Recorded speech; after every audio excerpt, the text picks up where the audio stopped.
Hello बच्चों, चलिए प्रश्न पढ़ते हैं। प्रश्न यह है कि वर्ग 1 और वर्ग 17 के तत्वों की आयनन एंथैल्पी की प्रवृत्ति की विवेचना और तुलना कीजिए। तो सबसे पहले बात करें अगर इस प्रश्न में मुख्य अवधारणा की, तो देखो क्या होगी।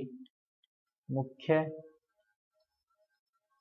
अवधारणा जो इस प्रश्न में होगी वो होगी वर्ग 1 व वर्ग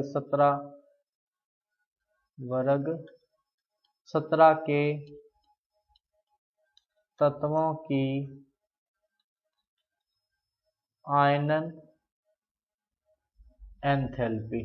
तो वर्ग जो प्रथम होता है उसका सामान्य इलेक्ट्रॉनिक विन्यास क्या होता है, NS1। और इससे पहले क्या होती है, एक उत्कृष्ट गैस। पहले एक उत्कृष्ट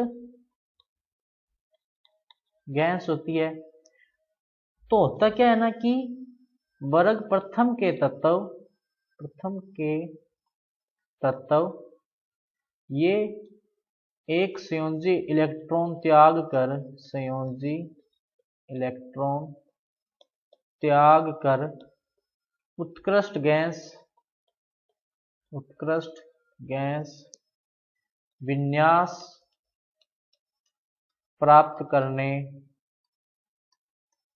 करने की प्रवृत्ति रखते हैं, जिससे इनकी आयनन ऊर्जा कम होती है। आयनन ऊर्जा अपेक्षाकृत कम होती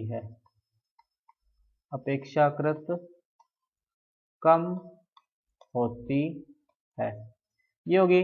वहीं बात करें अगर वर्ग 17 के तत्वों की, तो वर्ग 17 के जो तत्व होते हैं उनका सामान्य इलेक्ट्रॉनिक विन्यास देखो क्या होगा। वर्ग 17 के लिए सामान्य इलेक्ट्रॉनिक विन्यास क्या होगा, NS2 NP5। तो ये क्या होते हैं कि अष्टक प्राप्त करने के लिए, उत्कृष्ट गैस विन्यास प्राप्त करने के लिए उत्कृष्ट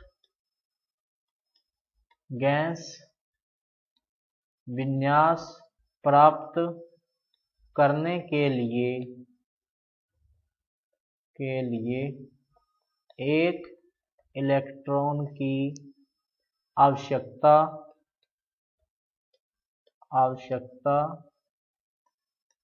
होती है। अब एक इलेक्ट्रॉन की आवश्यकता है जिससे इनका अष्टक पूर्ण हो सकता है। इसीलिए ये तत्व इलेक्ट्रॉन ग्रहण करने की प्रवृत्ति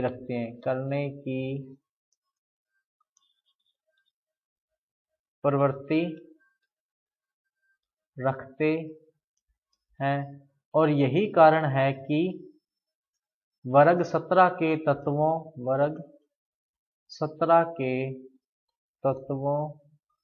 की आयनन एंथैल्पी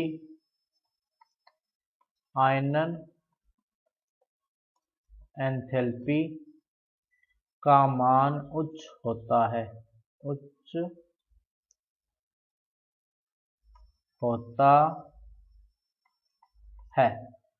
आयनन एंथैल्पी का मान उच्च होता है।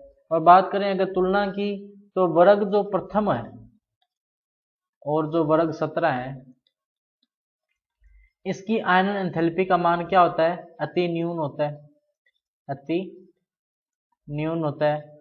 और इसका मान क्या होता है, अति उच्च होता है। अपने ये कह सकते हैं कि उत्कृष्ट तत्वों के बाद में सबसे ज्यादा इन्हीं का ही होता है।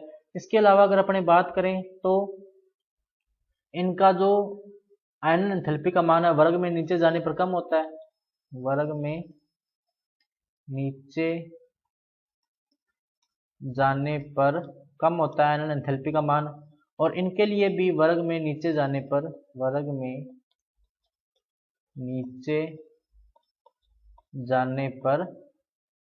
कम होता है आयनन एंथैल्पी का मान। तो बच्चों ये था आपका उत्तर। मैं आशा करता हूँ आपको समझ में आया होगा। धन्यवाद।